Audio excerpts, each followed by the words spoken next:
특별히 또 이사야서의 마지막 말씀이기 때문에 또 굉장히 중요한 말씀입니다. 그래서 여러분과 함께 이 말씀 진중하게 한번 다뤄보려고 합니다. 여러분이 예상하시다시피 이 이사야서 66장은 선택을 요구하는 그런 장입니다. 그 이사야서 전체가 끝나는 장이잖아요. 그러니까 당연히 이사야서의 저자가 무엇을 요구하겠습니까? 어떻게 살지 결정해라는 것이죠.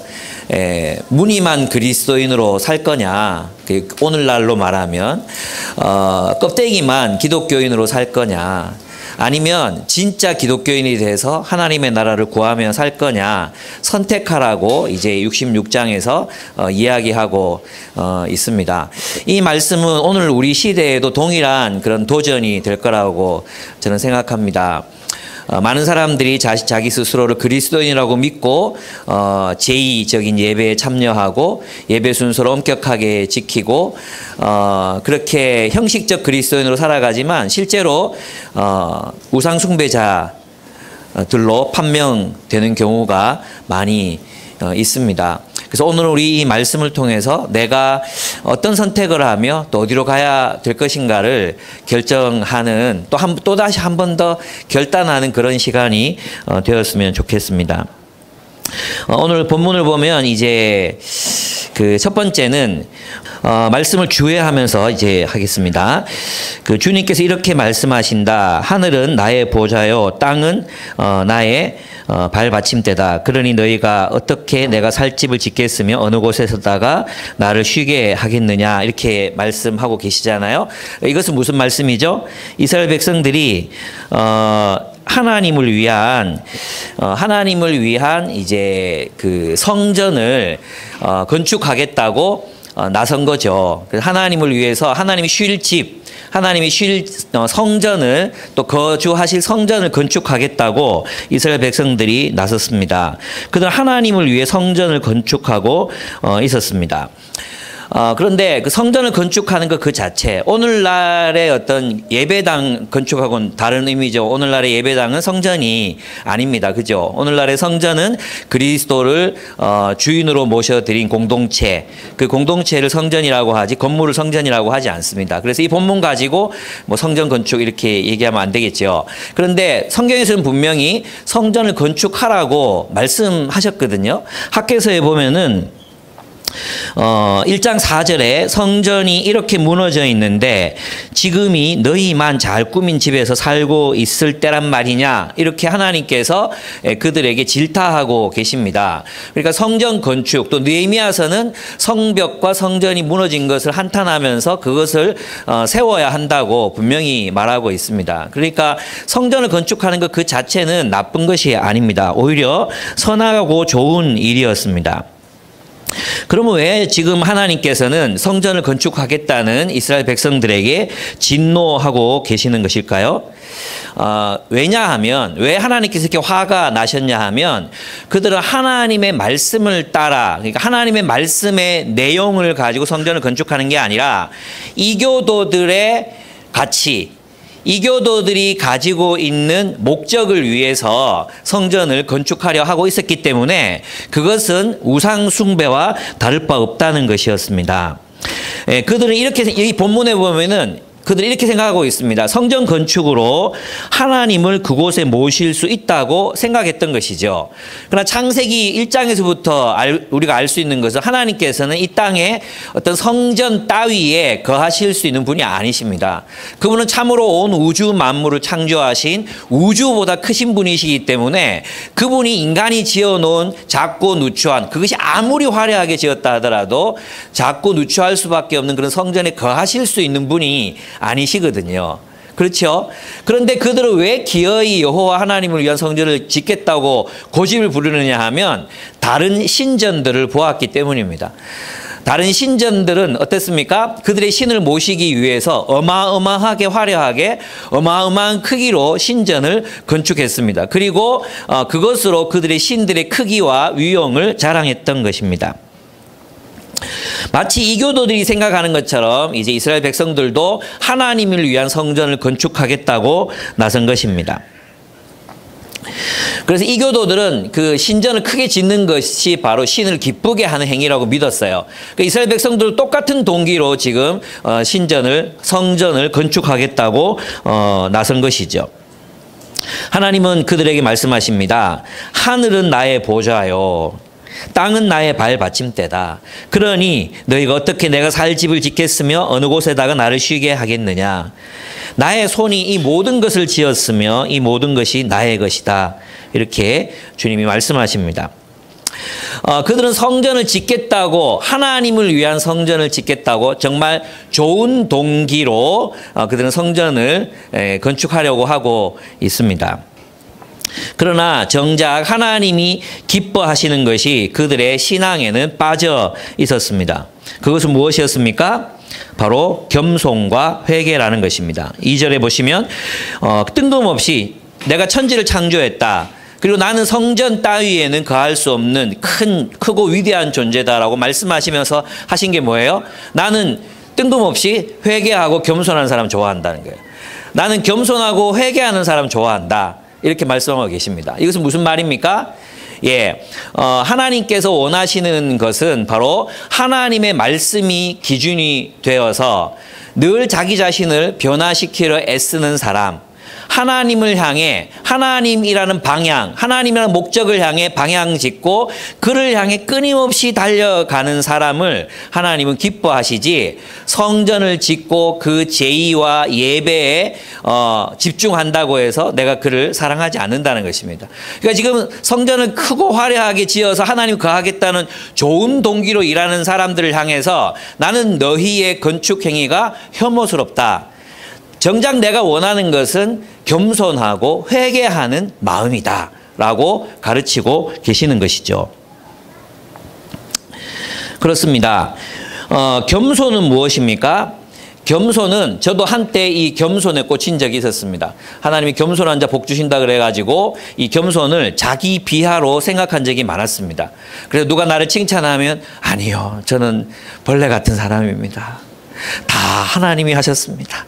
누가 저보고 뭘 잘한다 그러면 아니요, 저는 아무것도 할 수 없는 사람입니다. 이러면서 은근히 내 마음속에는 오늘 내가 겸손했어 라는 자부심, 나는 누구보다 나를 하찮게 여기고 있어 라는 교만함, 그 교만함이 나를 사로잡을 때가 참 많았던 것 같아요. 겸손은 그런 자기 비하가 아닙니다. 자기의 하찮음, 자기의 무가치함, 이런 것들을 확인시키는 행위가 겸손이 아닙니다. 겸손은 하나님 앞에 서는 것입니다. 하나님 앞에서 자기를 보는 거예요. 그러니까 겸손이 뭐냐 하면 하나님의 말씀의 기준으로 자기를 들여다보는 것, 그것이 겸손이에요. 하나님의 말씀의 기준, 성전을 건축하는 사람도 누가 기준이죠? 여기서 보면은 자기가 기준이거든요. 너희가 원하는 것, 너희가 원하는 건축이거든요.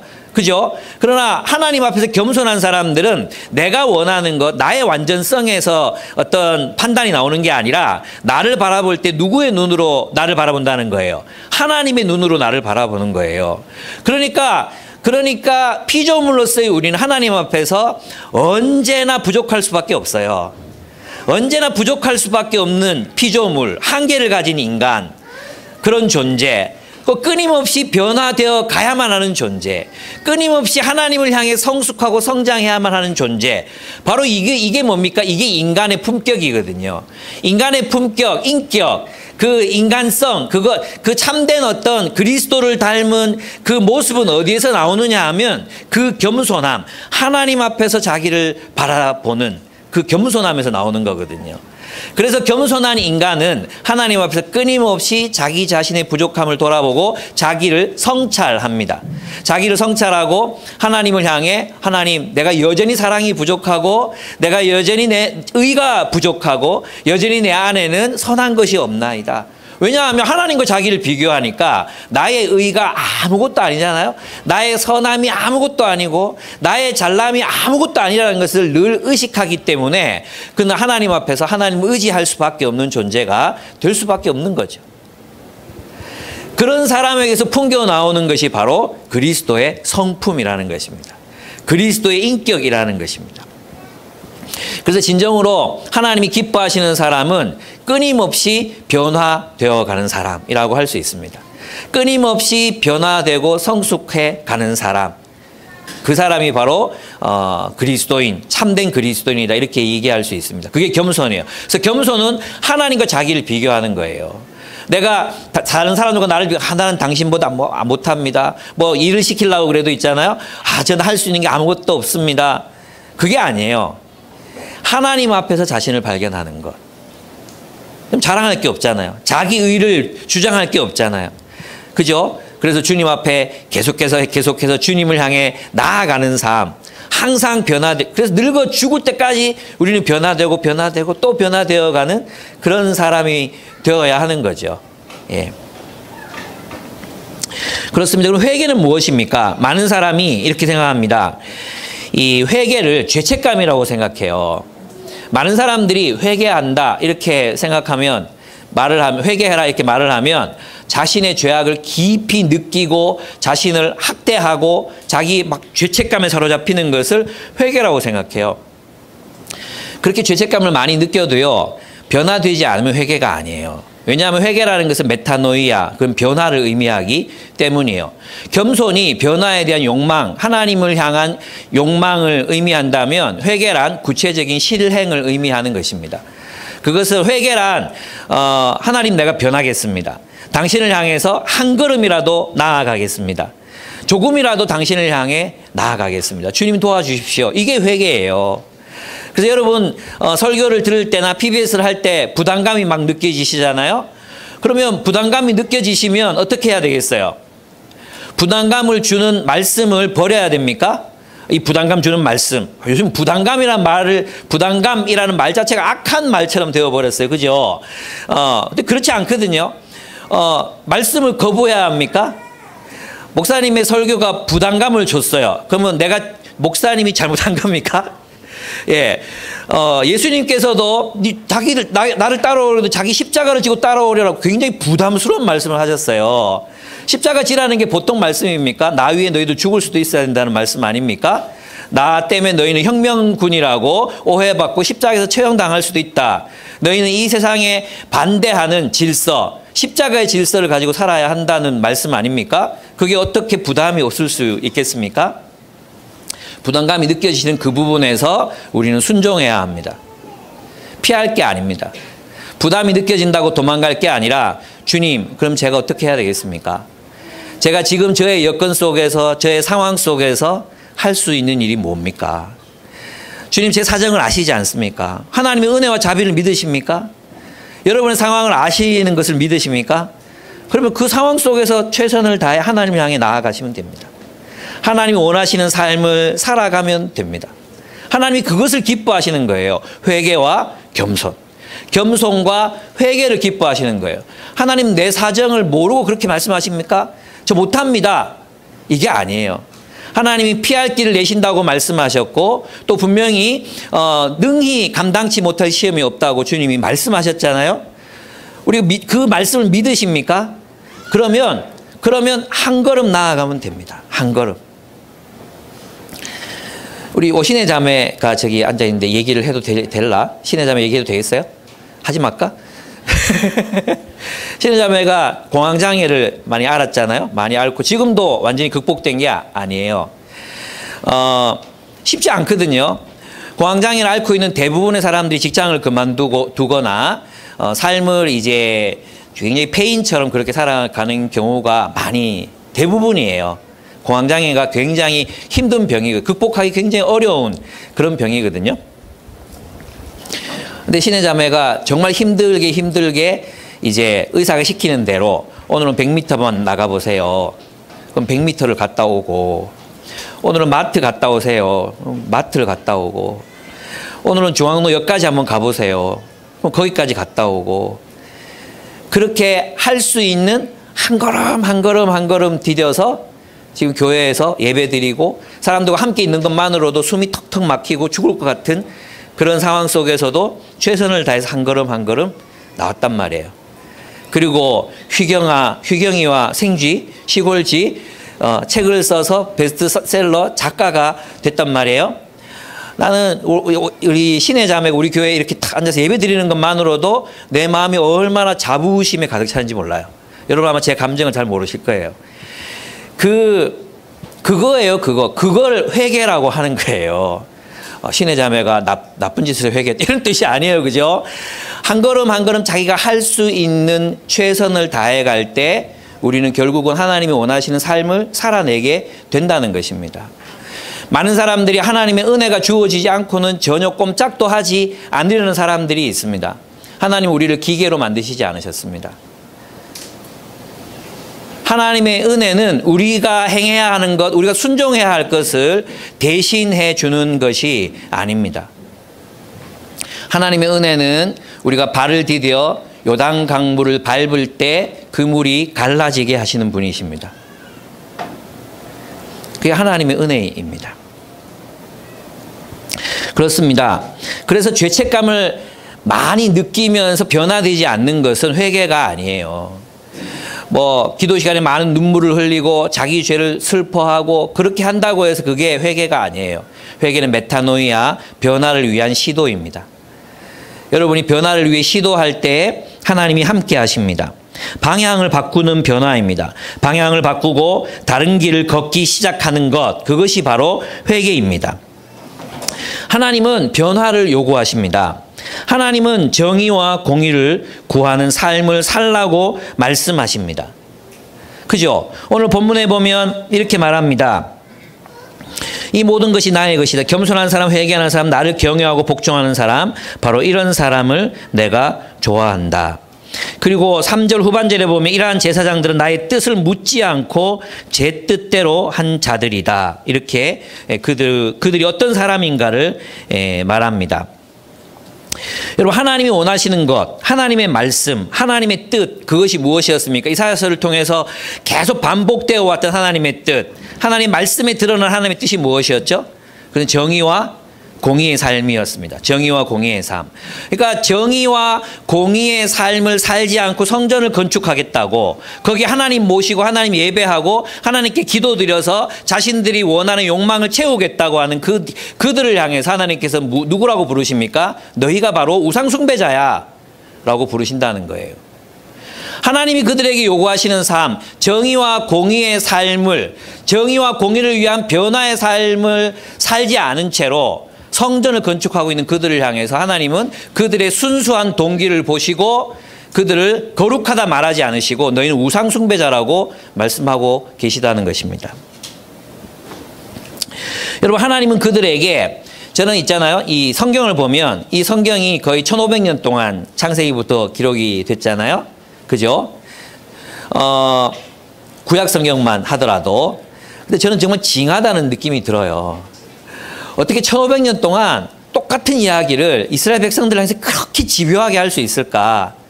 1000년 동안 말하면, 1000년 동안 말했으면 포기할 만도 하잖아요. 이 새끼들은 안 된다. 이렇게 해도 되잖아요. 그죠? 이 인간들은 안 된다. 다른 유대인 말고 한민족을 택하든지, 새로 모세를 통해서 새로 시작하든지 그런 마음도 하나님 품으셨을 거 아니에요? 근데 하나님께서 끝까지 이스라엘 향해서 그들이 순종할 때까지, 그들이 이 말을 알아들을 때까지 정의와 공의를 요구하십니다. 정말 집요하지 않습니까? 어떻게 1500년 동안을 끝까지 집요하게 그렇게 말씀하실 수 있겠습니까? 예. 거의 스토커도 이런 스토커가 없어요. 1500년 동안 따라다녔다고 생각해봐요. 예. 창세기부터, 아브라함 시절부터 계속해서 그들을 따라다녔다고 생각해 보세요. 그리고 똑같이 그들이 정의와 공의를 행하지 않으면 팔려가게 했다가, 포로로 잡혀가게 했다가, 또 찾아와서 또 내가 너희를 사랑한다, 정의와 공의를 행해라, 가난한 사람 돌봐라, 또 말 안 들으면 또 잡혀가게 했다, 제발 내 말 좀 들어라. 이러면 이 일을 무려 몇 년? 1500년. 지금까지 하면 수천 년을 주님께서 하나님 백성들에게 요구하고 계십니다. 조지 맥돌란드는 그런 얘기를 했어요. 하나님은 우리를 사랑하시기 때문에 결코 포기하시지 않는다고 그랬어요. 하나님은 우리가 당신의 완전한 소유물이 되기 전까지 하나님은 결코 포기하시지 않는다. 그게 하나님의 사랑이래요.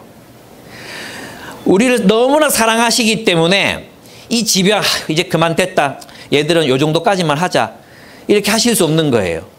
끝까지 따라다니시면서 하나님의 소유가 될 때까지, 그뒤 하나님의 뜻, 하나님의 통치 속에 완전히 굴복할 때까지 주님은 우리를 따라다니신다고 말씀하십니다.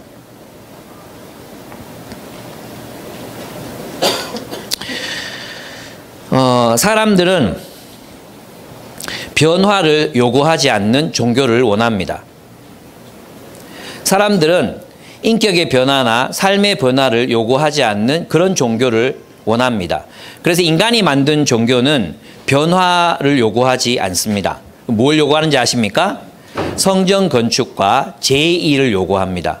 그리고 그 제의 가운데 순서, 백색은 어디 놔야 되고, 고기는 어디 올려야 되고, 그리고 무엇부터 시작해야 되고, 그런 그 제의, 그리고 어떤 제물을 올려드려야 되고, 몇 번을 드려야 되고, 그리고 치성을, 목욕 재개를 하고 치성을 올려야 되고, 정성껏 빌어야 되고, 이게 세상의 종교예요.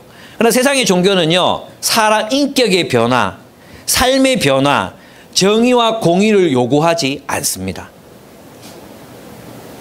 오직 하나님만이 우리에게 하나님의 정의와 공의를 실현할 것을 요구하십니다. 그리고 그 하나님의 정의와 공의가 실현되지 않거든, 그 공의와 정의를 살기 싫어하면서 이방 종교인들처럼 제의에 집중하고 예배에 집중하고 형식에 집중하고 그러면은 그 모든 것들이 아무것도 아니라고 말씀하십니다. 아니, 심지어 우상 숭배라고 말씀하신다는 것입니다. 그래서 이렇게 평가합니다. 하나님은 변화를 거부하는 예배자들을 향해 그들이 드리는 예배를 이렇게 평가하십니다. 3절을 보십시오. 소를 죽여 제물로 바치는 자는 사람을 제물로 바치는 자와 같다. 이해가 잘 되지 않죠? 왜 소를 죽여서 제물로 바치는 것이 사람을 죽여 바치는 것과 같다고 말씀하십니까? 이 당시 이 역사적 증거에 의하면 이 당시 성인 남자를 제물로 드렸다는 이스라엘의 기록은 없거든요. 그러니까 소를 제물로 바치면서 그들은 사람을 제물로 바쳤다, 이것을 의미하는 게 아니라는 것을 알 수 있어요. 그죠? 그럼 이 본문이 의미하는 바가 무엇이겠습니까? 소를 죽여 제물로 바치는 자는 사람을 제물로 바치는 자와 같다. 양을 잡아 희생제물로 바치는 자는 개의 목을 부러뜨리는 것과 같다. 부어드리는 제물을 바치는 자는 돼지의 피를 바치는 자와 같다. 분향을 드리는 자는 우상을 찬미하는 자와 같다. 왜 하나님은 소를 죽여 제물로 바치는 사람은 인신 제사를 드리는 자와 같다고 말씀하시는 걸까요? 양을 잡았는데 왜 괴목을 부러뜨렸다고 말씀하실까요? 돼지의 피, 포도주를 부었는데 왜 돼지 피를 부었다고 말씀하시는 걸까요? 또 향을 피웠는데 왜 그것을 우상에게 바치는 찬미와 같다고 말씀하고 계시는 걸까요? 하나님은 그들이 드리는 예배를 모욕하고 있습니다. 왜냐하면 그들에게는 하나님의 말씀이 없었기 때문입니다. 하나님의 말씀이 없는 예배, 말씀에 대한 이해 그리고 순종이 없는 예배는 우상 숭배와 같다는 것입니다.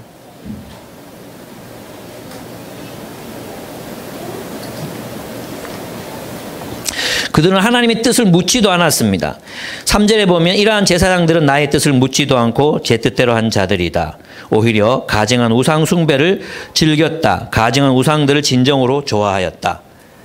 하나님을 위한 성전을 짓고 있었거든요. 그들이 지은 것은 우상의 신전이 아니라 하나님을 위한 성전을 짓고 있었거든요.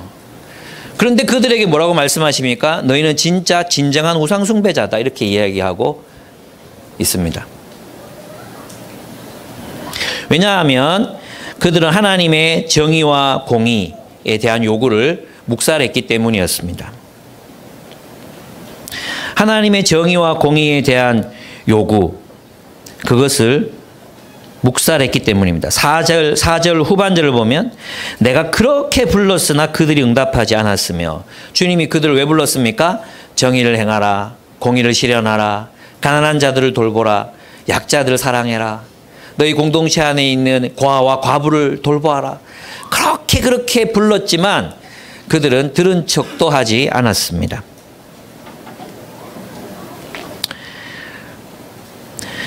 내가 그렇게 말하였지만 그들이 듣지 않았습니다. 무엇을 말씀하셨습니까? 정의를 강물같이 흘려보내라. 공의를 하수같이 흘려보내라. 그렇게 말씀하셨지만 그들은 듣지 않았습니다.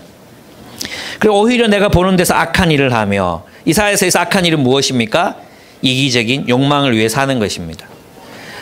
타인을 돌보지 않는 삶을 사는 것입니다. 오로지 자신의 욕망을 채우기 위해 사는 것입니다. 내가 좋아하지 않는 일을 골라 하였기 때문이다. 그렇게 말하고 있습니다. 그러니까 그들이 드리는 예배는 결국 무엇이었습니까? 그들이 드리는 예배는 우상숭배였다는 거죠. 너희가 소를 잡아 바치는 그 제사가 사실은 인신제사를, 왜 인신제사를 드리죠? 그 인신제사를 드려서 자기 욕망을 채우기 위해 드리는 거잖아요. 그죠? 그리고 양으로 제사를 드리는 이유는, 우리가 양으로 제사를 드리는 이유는 정결함, 거룩함을 위해서잖아요. 정의롭고 공의로운 백성이 되었음을, 또 그렇게 살아갈 걸 결단하면서 양으로 제사를 드리잖아요. 근데 계목을 부러뜨려놨어. 계목 부러뜨려봤자 아무런 제사로서의 효과가 없어요. 그리고 효과 없는 예배를 드리고 있는 거죠. 하나님 앞에 아무런 효력 없는 예배, 그리고 우상숭배적 예배를 드리고 있는 것입니다.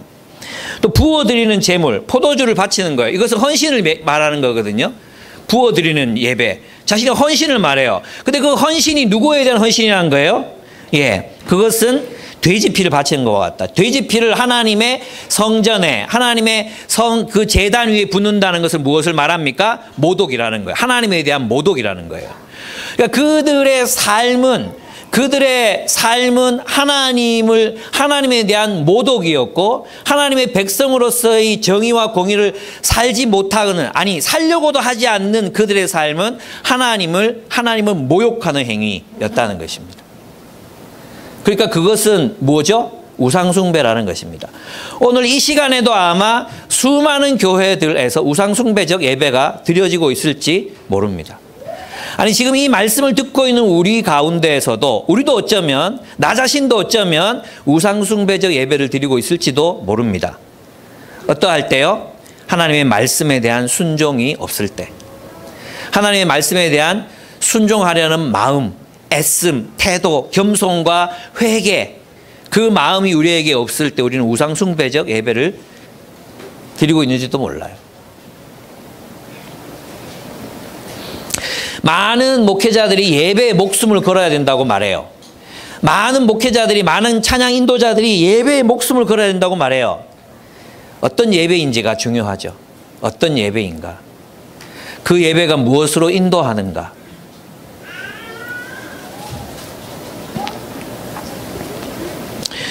그들이 그렇게 듣지도 않고 응답하지도 않은 것은 바로 그들에게 정의와 공의를 시행하라고 하시는 하나님의 부르심이었습니다. 하나님은 그들에게 가난한 자들과 힘없는 자들을 돌보라고 그렇게도 그들을 부르셨습니다. 그런데도 그들은 듣지 않았습니다. 자기중심적으로 살고 있었습니다. 아마도 이 말씀을 들었던 그들은 이 말이 전혀 이해되지 않았을 거라고 생각해요. 왜냐하면 그 하나님을 위해 자기 재산을 탕진해가며 성전을 건축하고 있었고, 소를 바치고 염소를 바치고 전제를 부어 바치려면 많은 돈이 필요했어요. 그들은 어쩌면 하나님을 위해서 최선을 다해서 예배하고 있다고 믿었을지도 모릅니다.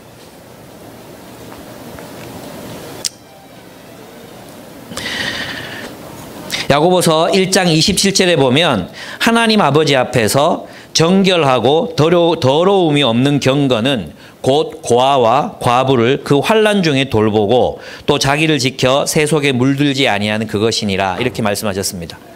이 야고보서의 말씀이 오늘 이사야서 66장과 어떻게 연결되는지 아시겠죠? 자기를 지켜 새 속에 물들지 아니하는 것, 이교도들의 제사, 이교도들의 예배, 자기 자신의 탐욕을 구하는 예배, 자신의 욕망을 성취하기 위해서 수백만 원, 수천만 원을 제사에 때려붓는 그런 예배, 그렇게 수많은 돈을 헌신하는 것 같아 보이지만 실제로는 자신의 욕망을 채우기 위한 이기적 예배, 그 예배에 물드는 것이 바로 새 속에 물드는 것입니다. 그렇지 않습니까?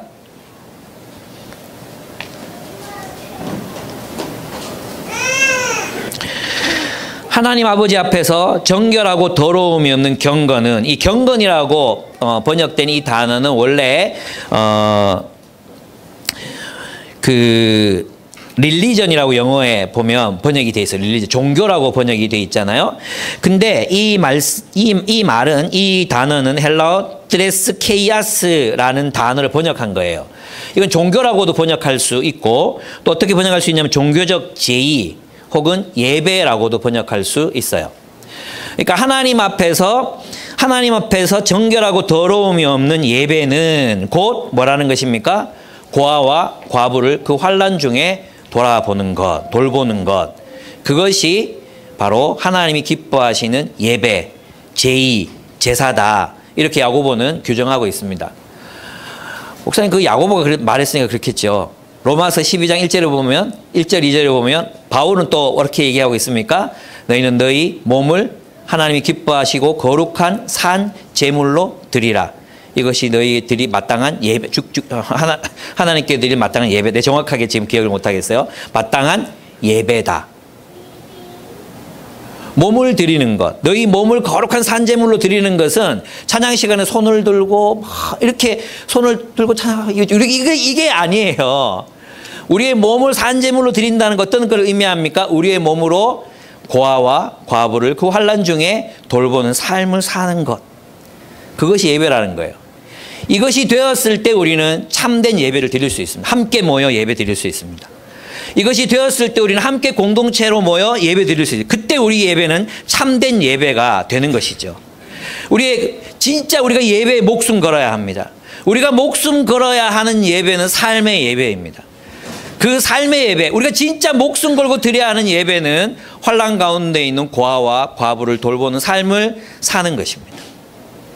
그래서 그런 삶을 살았던 사람들, 이 땅에 갚은 눈물들을 위해서 살고 있는 사람들이 모여서 드리는 그 예배를 하나님은 흠향하십니다.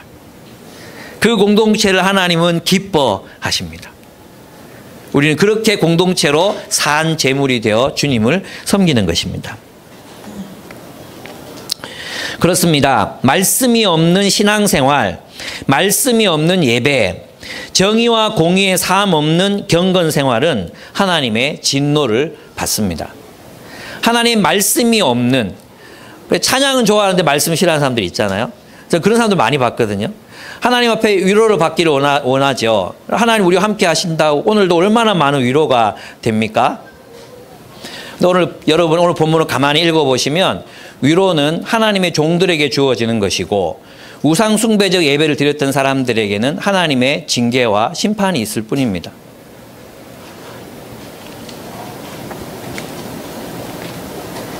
하나님은 그런 신앙생활, 말씀이 없는 예배, 정의와 공의의 삶, 그리고 순종이 없는 그 경건 생활을 하나님의 진노를 받습니다. 하나님은 그런 신앙생활, 그들이 드리는 예배를 우상 숭배라고 규정하십니다. 이것은 제 말이 아니라 이사야서가 이야기하고 있는 말씀입니다. 3절에 보면 이러한 제사장들은 나의 뜻을 묻지 않고 제 뜻대로 한 자들이다. 오히려 가증한 우상 숭배를 즐겼다. 가증한 우상들을 진정으로 좋아하였다. 그러나 이러한 때에도 주님의 말씀을 떨리는 마음으로 받아들이는 사람들이 있었습니다. 5절에 보면 주님의 말씀을 떨리는 마음으로 받아들이는 사람들아 너희는 그의 말씀을 들어라. 모든 사람들이 다 우상숭배적 예배를 드리고 있는 그런 교회의 상황 속에서도 하나님 말씀을 참 사랑했던 사람들이 그때에도 있었던 것입니다. 마치 여러분들처럼 또 우리처럼 하나님 말씀, 그 말씀에 갈급해하는 사람들이 있었던 것입니다. 하나님 말씀 들려주십시오. 하나님 말씀 순종하겠습니다. 그런 사람들이 있었다는 것입니다. 그런 그들은 사람들에게 미움을 받았습니다. 참 이해가 되지 않죠. 너희를 미워하는 백성은 너희가 나의 이름을 부른다고 해서 너희를 따돌리며 이르기를 주가 영광을 드러내어 너희들이 기뻐하는 모습을 우리가 한번 볼 수 있게 하여 보아라 하고 말하나 그들은 수치를 당할 것이다. 이렇게 이야기하고 있습니다. 주님의 말씀을 떨리는 마음으로 받고 그 말씀을 듣기를 원했던 사람들에게 돌아온 결과는 무엇이었습니까? 미움과 따돌림 그리고 조롱이었습니다. 미움과 따돌림, 조롱이었습니다. 여러분, 이해되지 않죠? 하나님의 백성이면 하나님의 백성이 하나님 말씀대로 살아가려는 사람들이 칭찬받아야 될 것 같지 않습니까? 그죠? 그런데 하나님 말씀대로 살아가려는 사람들이 욕을 먹고 있었습니다. 따돌림을 당하고 있었습니다.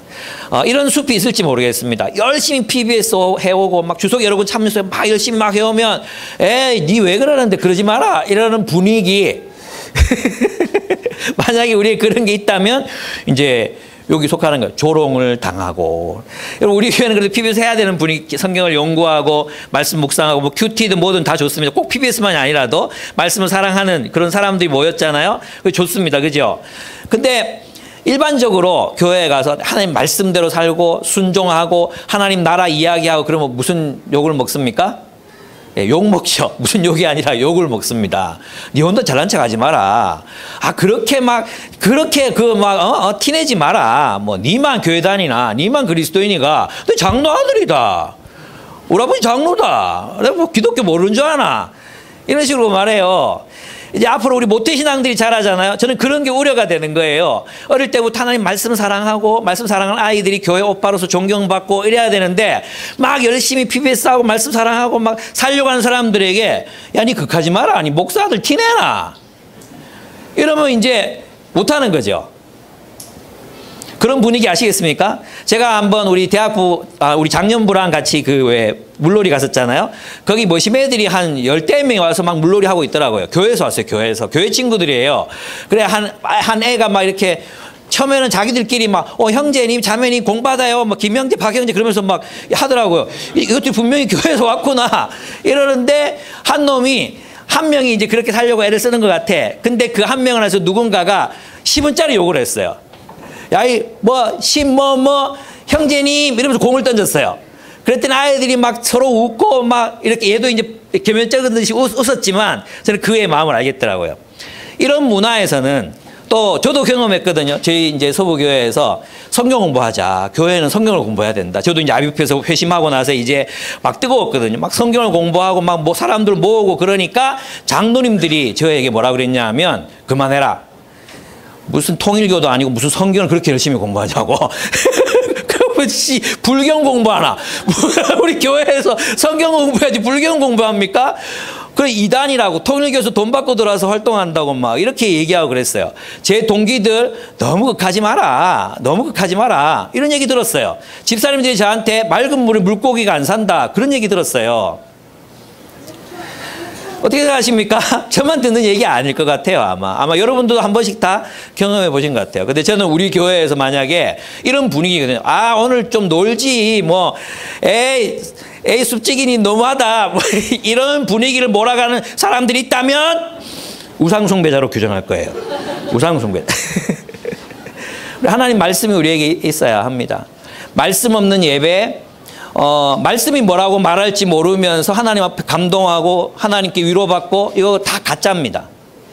하나님 말씀이 없는 예배, 아무런 큰 감동이 있고 눈물이 있고 뭐 위로가 있고 다 가짜입니다, 여러분. 그래서 우상숭배입니다. 그래서 여러분 하나님의 말씀이 여러분의 기준이 되고 있는지 여러분 물어보셔야 합니다.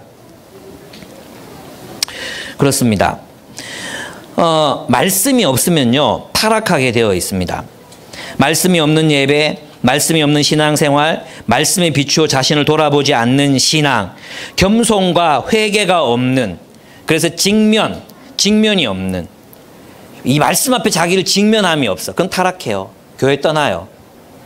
신앙 버려요.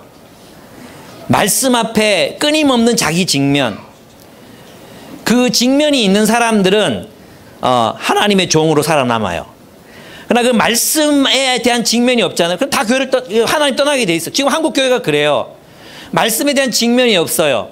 말씀이 외쳐지긴 하지만 그 말씀이 정말 하나님 말씀인지 잘 모르겠어요. 너무 구체적이지 않아. 아무런 직면이 없어. 도전이 없어.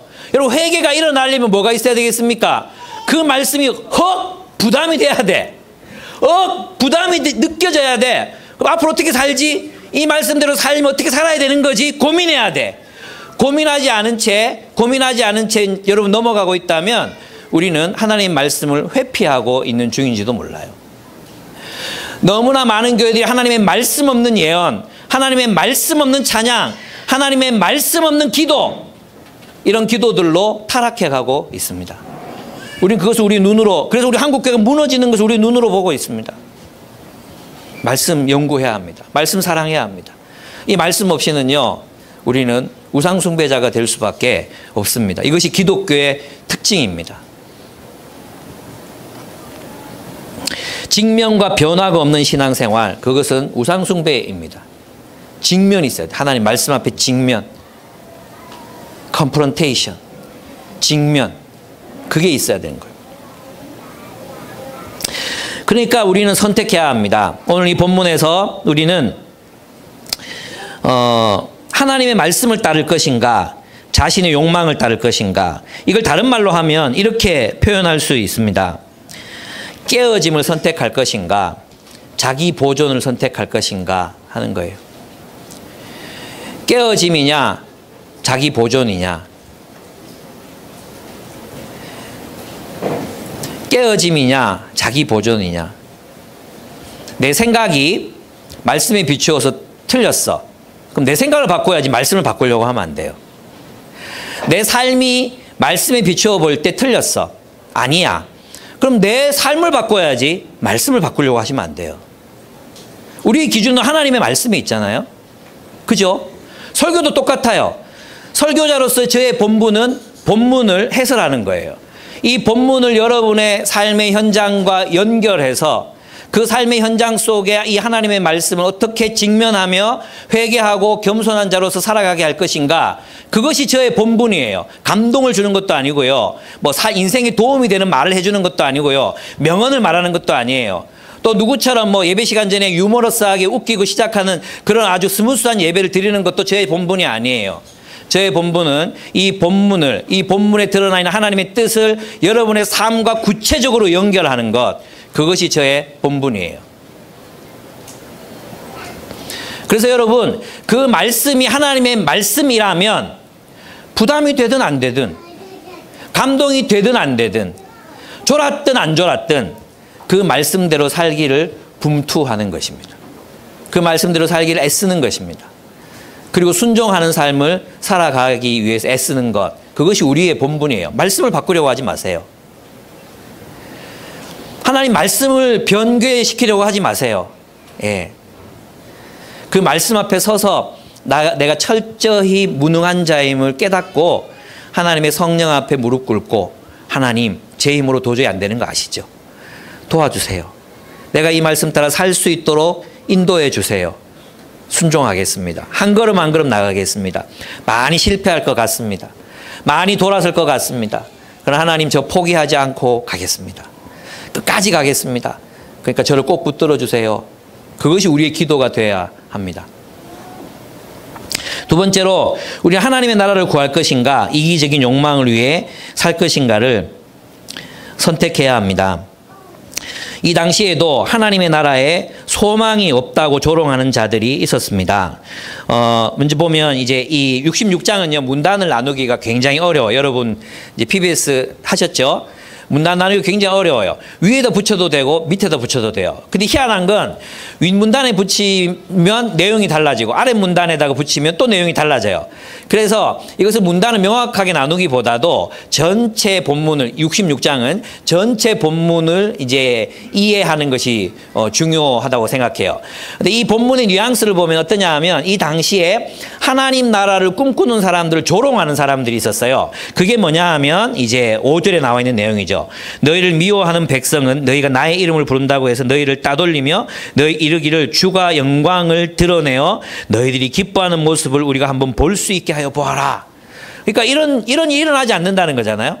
그러니까 하나님이 말씀하신 하나님 나라의 약속, 하나님 나라의 그 약속은 성취되지 않는다, 이렇게 조롱하는 사람도 있었다는 거예요. 심지어 이스라엘 백성들 가운데서도 이런 일이 있었다는 거죠. 9절에 보시면 바로 내가 아이를 모태에서 나오게 하거늘 어찌 내가 아이를 낳게 할 수 없겠느냐.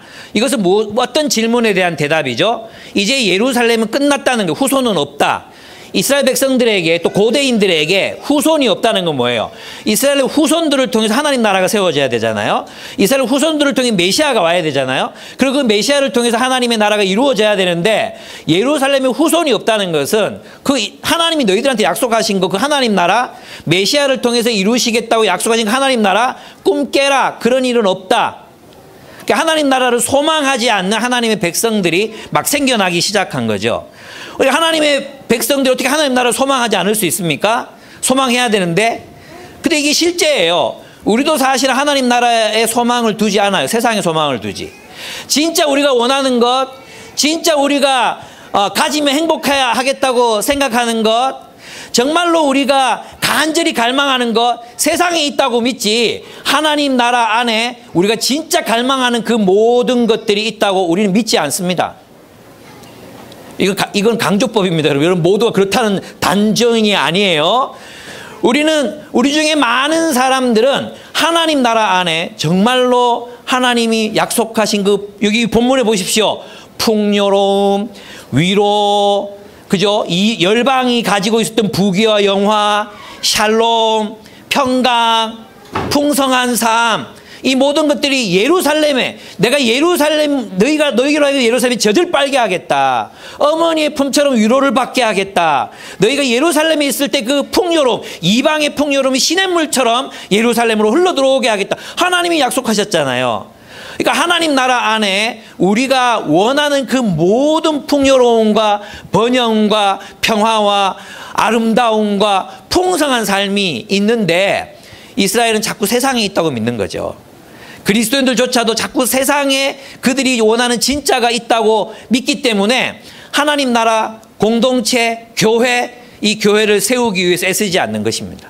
조롱하는 거죠. 그 하나님 나라의 꿈을 조롱하는 것입니다. 후손 없다. 바로 하나님 약속, 하나님 나라가 온다고 예루살렘 공동체가 하나님의 나라를 이룬다고 그런 거 없다. 그런 거 없다. 꿈꾸지 마라. 너희가 생각하는 그런 교회는 없다. 희망은 없다. 하나님께 희망이 없다. 말로는 그렇게 표현 안 해. 그러나 실제로 사는 걸 보면 하나님 나라를 위해 살지 않아. 하나님 나라를 세우려고도 하지도 않아. 그래서 이 본문에 보면은 여기에서 위로를 받는 사람 누구냐. 본문을 보십시오. 10절. 예루살렘을 사랑하는 사람들아 그 성읍과 함께 기뻐하고 즐거워하여라. 누가 예루살렘을 사랑하는 사람? 이들은 누굽니까? 하나님의 종들입니다. 예루살렘이 뭐겠습니까? 예루살렘, 하나님 나라입니다. 하나님께서 이루신 하나님의 나라. 그러니까 이것은 이 예루살렘은 새 예루살렘만을 말하는 게 아니라 하나님의 뜻이 이루어져야 하는 예루살렘을 말하는 거예요.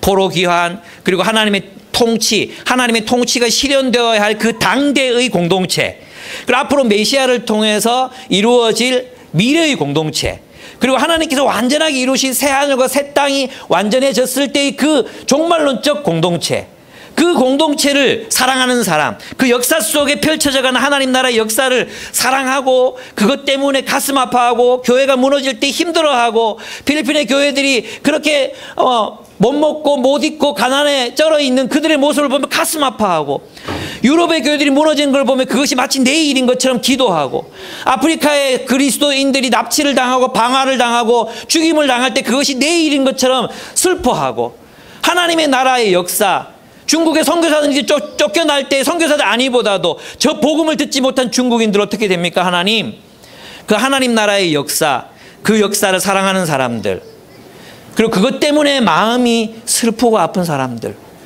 그들을 향해서 하나님 말씀하시는 거예요. 하나님께서 무엇을 약속하십니까? 그 예루살렘이 너희를 풍요롭게 할 것이라는 것입니다. 너희가 하나님의 나라를 살아가게 될 때 너희는 풍성해질 거라는 것입니다. 세 가지를 약속하셨습니다. 11절에 보시면 11절에서 이렇게 되어 있습니다. 이는 너희로 하여금 위로를 주는 예루살렘의 품에서 젖을 빨아 배부르게 하고 또한 너희로 하여금 풍요한 젖을 빨아들여 기쁨을 누리게 하려 함이라. 그 예루살렘에 무엇이 있습니까? 풍요로움이 있습니다. 풍요로움. 이 풍요로움이 있습니다. 저는 있잖아요. 이번에 필리핀에 갔을 때 바세코라는 지역을 예전에는 그냥 지나다니는 스모키 마운틴 아시잖아요. 스모키 마운틴. 쓰레기를 막 바다에 막 매립해가지고 그게 산을 이루었어요. 그래서 그걸 스모키 마운틴, 늘 이제 그 쓰레기 태우는 연기가 난다고 스모키 마운틴이라고 불렀거든요. 근데 이제는 연기는 그렇게 나지 않아요. 근데 이 쓰레기가 계속 낮아져서 이제는 더 이상 내려갈 데가 없어가지고 건물이 예전에는 몇 미터씩 막 꺼지고 또 꺼지면 그 위에도 집을 세우고 그 위에도 판잣집을 세우고 이렇게 했거든요. 근데 이제 거의 다 내려가가지고 바닥이 더 이상 내려가지는 않아. 근데 거기를 딱 들어가는 순간 무엇을 마주하냐 하면 수돗물. 그냥 바닥에서 끓어오르는 수돗물, 메탄이 들어있는 그 수돗물이 막 보글보글거리면서 막 올라와요. 그리고 그 무리를 뛰어다니는 개들, 털 빠진 개들. 그리고 듬성듬성 막 털이 듬성듬성 나는 고양이들. 그리고 그 수채 위를 맨발로 뛰어다니는 어린아이들의 해맑은 웃음. 그리고 그 집을 방문해 보면 예, 판자로 막 집을 지어놨어요. 구멍이 다 숭숭 나 있어. 다 보여 다. 근데 그런 데다가 비가 오면 비가 새고 수돗물 들어오죠. 근데 거기에 아이들은 여자 혼자 7아이를 키우고 있고 최소 4명의 아이를 키우고 있어요. 가난에 쩔어서. 남편이 누군지도 몰라. 어디 간지도 몰라. 이런 사람들이 거기에 10만 명, 6만 명에서 10만 명이 살고 있는 거예요. 와, 소망이 없어 보였어요. 근데 그 바세코에 있는 한 교회와 함께 예배를 드렸어요. 밤에 예배를 드리는데 예배를 드리기 전에 청소년 2아이가 제가 그 2아이가 15살, 현은이랑 동갑, 또 현은이랑 1살 많은 누나가 한 명 있었어요. 그 팀이 저가 한 3명 정도 같이 다녀야 되는 조가 있었거든요. 우리를 인도해서 이제 노방전도를 하러 다니기 시작했어요. 근데 그 2아이의 모습을 보는 데 있잖아요. 정말 너무 예쁜 거예요. 너무 예쁘고, 너무 똑똑하고, 너무 당당하고, 너무 깨끗하고, 그런 느낌이었어요. 근데 그 아이가 자기 집에 뭐 방문하자고, 방문해도 괜찮겠냐고, 가자고, 가서 보니까 그 집이 반듯하게, 그래서 예수 믿는 집이라고 반듯하게 세워져 있었어요. 그 아이들의 모습을 보는데 그 집에 이제 메달이 막 한 50개가 넘게 걸려 있는 거. 이건 뭐냐 그러니까 자기가 공부 잘해서 받은 메달이라고, 막 자랑하는 거예요. 그래서 저는 너무 기뻤어요. 근데 돌아와서 예배를 드리는 데 있잖아요. 그 사람들이 앞에 서서 예배를 드리는데 저는 그 바세코 땅이 떠나가는 줄 알았어요. 우리 치는 일렉, 이렇게 하면 민원 들어오지 않을까? 정말 큰 소리, 정말 출중한 연주, 그리고, 정말 우리가 너무 놀랐어요. 너무 뜨겁게 하나님을 찬양하고 예배했어요. 저는 거기에 바세코 그 빈곤한 땅 쓰레기 더미 위에서 세워진 보석 같은 사람들, 보석 같은 공동체를 봤어요. 그들이 서로를 얼마나 사랑하고 그들이 얼마나 스스로를 자랑스럽게 여기고 가난했지만 가난하지 않은 사람들. 저는 그것이 하나님 나라의 풍요로움이라고 생각해요. 그곳에 삶의 의미가 있고 목적이 있고 성장이 있고 그 사람들은 계속 가난하지 않을 것 같았어요. 왜냐하면 복음이 들어갔잖아요. 다른 사람들처럼 살지 않을 거거든요. 하나님 말씀 안에서 양육되어 간다면 그들은 다른 사람들과 똑같은 삶을 선택하지 않을 거거든요. 그냥 10대 때 사랑하는 사람 만나서 애 낳고 그래서 인생 포기하고 때만 줄줄이 낳는 그런 인생을 그들은 살지 않을 게 분명하거든요. 그게 뭡니까? 예, 풍요로움. 하나님의 나라의 풍요로움이라는 것입니다. 물론 거기에는 복음만이 아닙니다. 저는 우리가 하나님 나라 역사를 함께 써나가기 위해서는 우리가 그들을 지원해야 된다고 봤어요. 저는 이제 그런 생각했거든요. 필리핀에 무슨 선교냐 이렇게 생각했었어요. 정말로 너무 많은 한국 선교사들도 가 있고 많은 교회들도 있고 이미 90% 이상이 카톨릭이고 근데 여기 무슨 복음이냐 이렇게 생각했거든요. 근데 그곳이야말로 하나님 나라의 복음이 정말로 필요하다는 생각이 들었었습니다. 여러분 예루살렘을 사랑하는 사람들은 공동체의 풍요로움을 경험하게 됩니다. 아마 여러분이 이것이 무엇인지 아실 것 같아요. 예. 다들 필리핀 갔다 온 사람들이 한 줄 평을 하라 그랬거든요. 함께 있는 사람들의 소중함을 알았습니다. 공동체의 풍요로움을 나중에 광고할 때 아마 나올지도 모르겠습니다. 두 번째, 12절에 보면 예루살렘을 사랑하는 사람들은 샬롬과 세상의 부요함으로 충만하게 될 것입니다.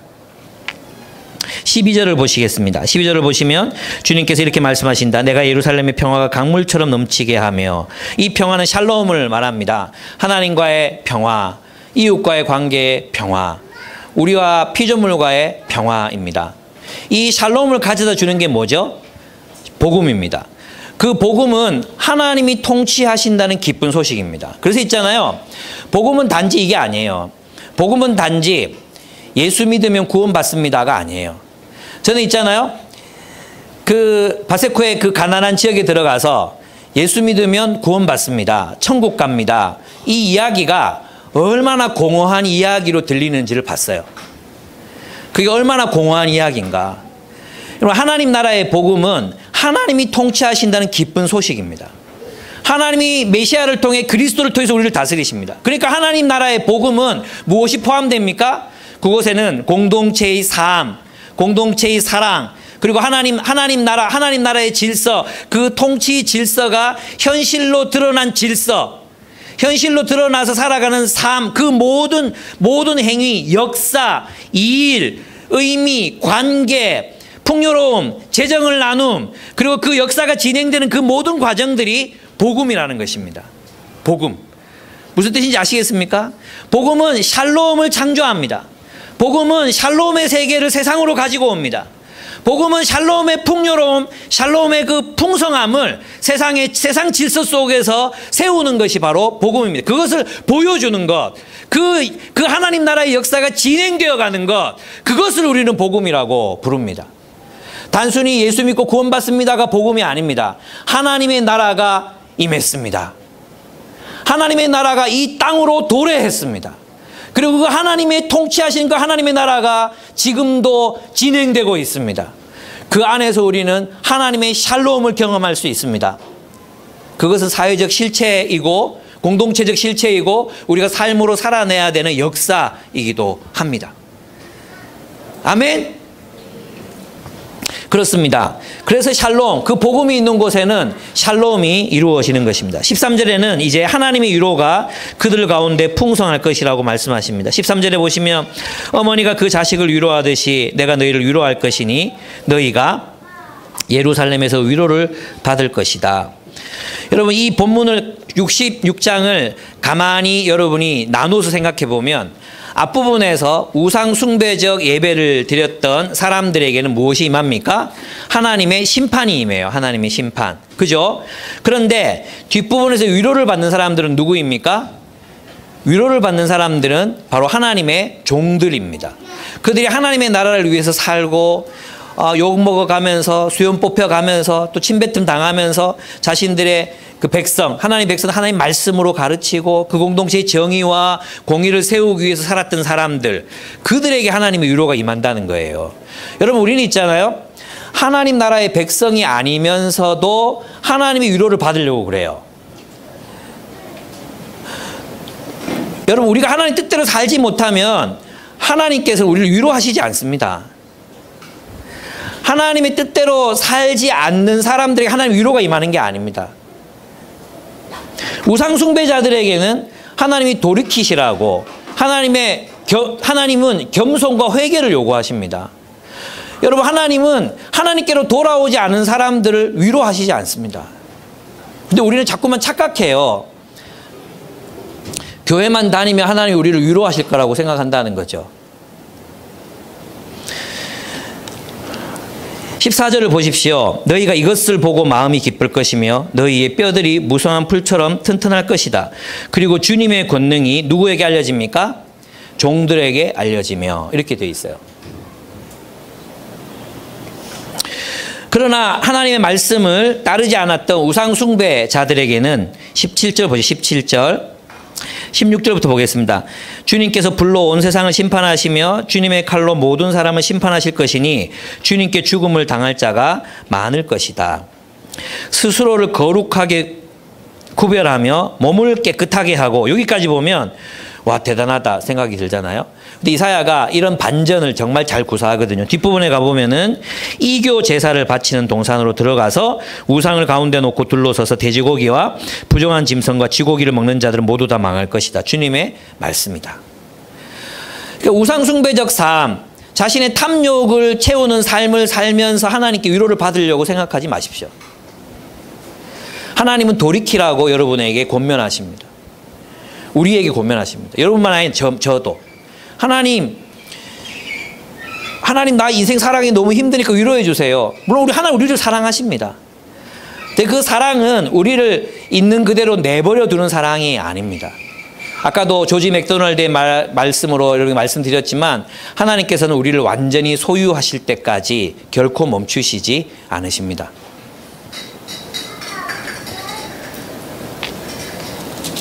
그래서 그들이 하나님의 뜻을 거부하고 우상숭배자가 됐기 때문에 하나님은 이제 방향을 돌이키십니다. 그래서 하나님 이방인들을 선택하셔서 하나님 백성으로 삼으시겠다는 것입니다. 18절에 보시면은 내가 그들의 일과 생각을 알기에 언어가 다른 민족을 모을 때가 올 것이니 그들이 와서 나의 영광을 볼 것이다.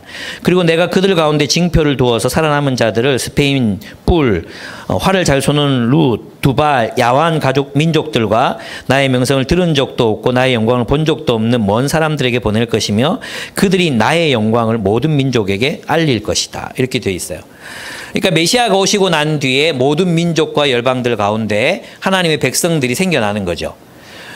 이것은 있잖아요. 우리에게 뭘 요구하느냐 하면 하나님의 비전을 위해 살 건가, 너희의 야망을 추구하며 살 건가, 이 두 가지 중에 선택하라는 거죠. 하나님께서는 하나님 백성 이스라엘을 왜 선택하셨습니까? 모든 민족과 열방이 하나님의 통치, 하나님의 통치로 돌아오게 하도록 하나님의 그 영광, 그 하나님의 영광 속으로 모든 민족과 열방이 돌아오는 것을 보게 하기 위해서 아브라함을 선택하셨잖아요. 하나님이 이스라엘을 선택하신 이유가 무엇이었습니까? 모든 열방에 빛이 되게 하셔서 온 세계 모든 민족과 열방이 하나님 나라로 들어오는 것을 보게 하도록 여호와의 종으로 그들을 부르셨단 말입니다. 그런데 이제는 이스라엘 20절에 보시면 이방인들이 오히려 이스라엘을 하나님께로 인도하는 도구가 되게 하실 것이라고 말씀하십니다. 지금과 같이 이스라엘은 하나님을 버렸습니다. 그죠? 근데 지금 오히려 이방인들이 이스라엘을 하나님께로 돌이키게 하고 있습니다. 유례 없이 20세기 이후에 수많은 이스라엘들이 정말 하나님을 거부했던 그 사람들이 주님께로 돌아오는 일들이 일어나고 있습니다. 그래서 바울도 말했습니다. 바울도 로마서 9장에서 11장까지 내용에서 그 로마서에서 가장 중요한 부분을 할애해서 뭐라고 이야기합니까? 이방인들의 수가 차기까지 유대인들을 내버려 두었지만 유대인들이 언젠가는 다 하나님께로 돌아오게 될 것이라고 말씀하셨잖아요. 약속하셨잖아요. 그것이 이제 로마서 11장에 나오는데 지금 우리는 그 시대를 살고 있습니다. 그 21절에 보면요, 더 놀라운 이야기를 합니다. 그리고 나도 그들 가운데서 제사장과 레위 사람으로 삼을 자를 택하여 세우겠다. 누구를? 이스라엘 백성 가운데 레위 사람이 세워지는 게 아니라 이방인들 가운데 레위 사람, 이방인들 가운데 제사장이 세워지는 거죠. 그러니까 하나님의 비전이 성취될 것이다. 이걸 다른 말로 하면 하나님이 승리하실 것이라는 비전을 보여주시는 겁니다. 하나님 백성을 선택하신 이유가 뭡니까? 승리하시려고. 하나님이 하나님 백성들을 부르신 이유가 뭡니까? 모든 민족과 열방 가운데 하나님 나라 세우려고. 모든 민족과 열방 가운데 복음이 선포되게 하시려고. 모든 민족과 열방과 언어들이 주님의 나라로 들어오는 것을 보시려고. 선교, 그 선교적 비전을 위해서 하나님이 우리를 부르신 겁니다. 하나님이 이스라엘을 부르신 겁니다. 그래서 그것을 우리는 하나님의 선교라고 부릅니다. 성경은 전부 하나님의 선교를 기록한 책입니다.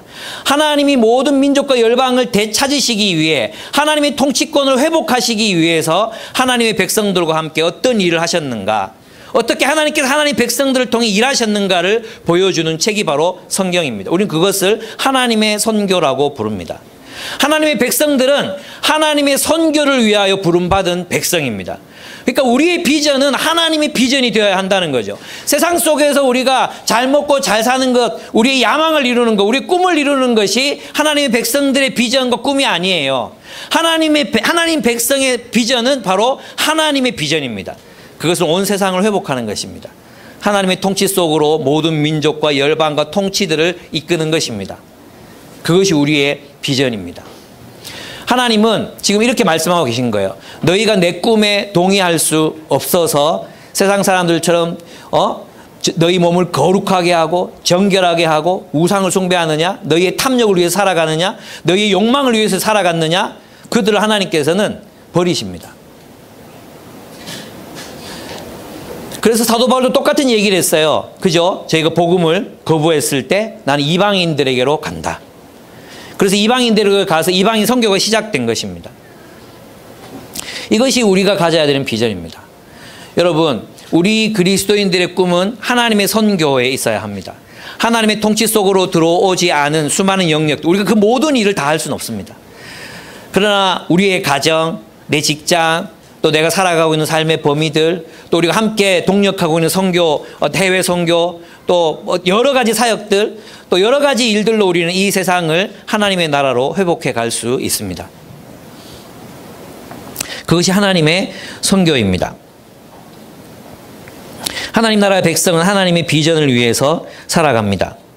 그럴 때 이제 주님께서 이렇게 말씀하십니다. 22절에 보면 내가 지을 새 하늘과 새 땅이 내 앞에 늘 있듯이 너희 자손과 너희 이름이 늘 있을 것이다. 주님의 말씀이시다. 매달 초하루 안식일마다 모든 사람이 내 앞에서 경배하려고 나올 것이다. 주님께서 말씀하신다. 이것은 무슨 말입니까? 언젠가 하나님이 완전하게 승리하시는 날이 올 것이라는 뜻입니다. 그때는 모든 사람들이 주님을 예배하게 될 것입니다. 주님을 경배하게 될 것입니다. 그러나 24절 그들이 나가서 나를 거역한 자들의 시체들을 볼 것이다. 오늘 본문에 의하면 나를 거역한 자들은 누구이겠습니까? 이스라엘입니다. 하나님의 백성이라고 자처했던 그들이었습니다. 그들을 먹는 벌레가 죽지 않으며 이것은 수올의 모습, 지옥의 모습을 알려줍니다. 그들을 삼키는 불도 꺼지지 않을 것이며 하나님의 진노의 불이 꺼지지 않을 것을 말씀하십니다. 모든 사람이 그들을 보고 소름이 끼칠 것이다. 이것은 그 시체가 이제 시체와 쓰레기가 계속해서 썩고 타오르고 있는 그 장소 스올, 말 그대로의 스올, 지옥을 의미하는 것입니다. 그러니까 지금 이사야는 여러분 이렇게 얘기한다고 해서 여러분 우리가 너무 두려움에 빠지지 않았으면 좋겠어요. 이사야는 지금 선택을 요구하고 있는 것입니다. 너는 하나님 말씀을 따라 살 것이냐, 아니면 이기적인 욕망을 따라 살 것이냐, 너는 예루살렘을 사모할 것이냐, 하나님 나라를 사모하며 살 것이냐, 세상 제국들처럼 살아갈 것이냐, 하나님 나라의 꿈을 꿀 것이냐, 세상의 야망을 위해 살 것이냐, 선택해라. 이 요구는 우리들에게도 동일하게 주어져 있다고 생각합니다. 기독교는 굉장히 부담스러운 종교입니다. 여러분, 이 선택을 요구하는 이사야서 66장의 말씀 어떻게 하시겠습니까? 여러분은 어떻게 하셨습니까? 함께 기도하겠습니다. 오늘은 찬양할 시간이 없을 것 같아요. 시간은 제가 너무 많이 썼네요. 죄송합니다. 짧게 한 1분 정도만 지금 우리가 어느 방향으로 가고 있었는지, 우리의 예배는 난 어떻게 하나님을 예배하고 있는 사람인지 좀 말씀을 통해서 한번 좀 생각하면서 선택했으면 좋겠습니다. 1분 정도만 간절히 기도하겠습니다.